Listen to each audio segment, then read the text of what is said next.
Stock market में अगर पैसा कमाना है तो अपने दिल से नहीं बल्कि अपने दिमाग से सोचो। लास्ट रील में मैंने आपको अपनी पर्सनली 3 मिस्टेक्स बताई थी। आज मैं आपको 2 और मिस्टेक्स बताता हूं जो पर्सनली मेरी नहीं थी लेकिन ऑब्जर्व की मैंने, देन वो चीज मैंने रियलाइज की। पहली ट्रेडिंग वालों के लिए and second long term investors के लिए। ट्रेडिंग वाले पर्सन क्या करते हैं, मैंने जो खुद देखा, मेरा एक फ्रेंड था, उसने इन्वेस्टमेंट स्टार्ट की ट्रेडिंग के थ्रू।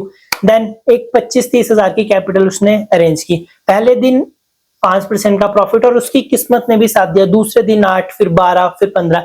लेकिन जैसे जैसे टाइम स्पेंड हुआ उसने टारगेट बनाया एक हफ्ते बाद 20% मेरे को रिटर्न निकालना है एक ट्रेड में। वो 20% रिटर्न तो आया नहीं, जो प्रॉफिट उसने कमाया था वो भी गया और जो कैपिटल थी 25-30 हजार की वो भी वाइप आउट।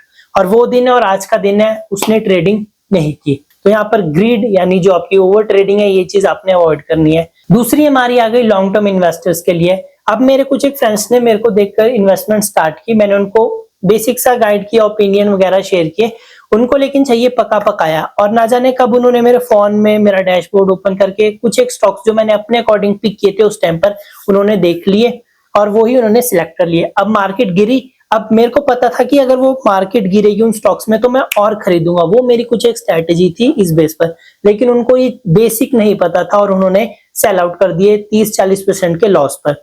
और वही स्टॉक जो उन्होंने बेच दिए थे 30-40% के लॉस पर, वो उन्होंने स्टॉक ने मेरे को 20 से 25% का रिटर्न दिया और तब जाके मैंने वो सेल आउट किए।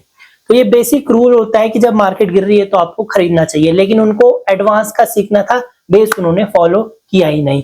तो यहाँ पर ये मिस्टेक हो गई पैनिक सेलिंग की, ये चीज आपने नहीं करनी है। और लास्ट में एक छोटी सी चीज अगर मैं आपको बताऊं तो आपको एडवांस में कुछ चीज सीखने की जरूरत नहीं है, आप बस सिंपली चीजों को सीखिए और उसको ही फॉलो कीजिए। So if you like such kind of content, then follow me for no nonsense investing opinions.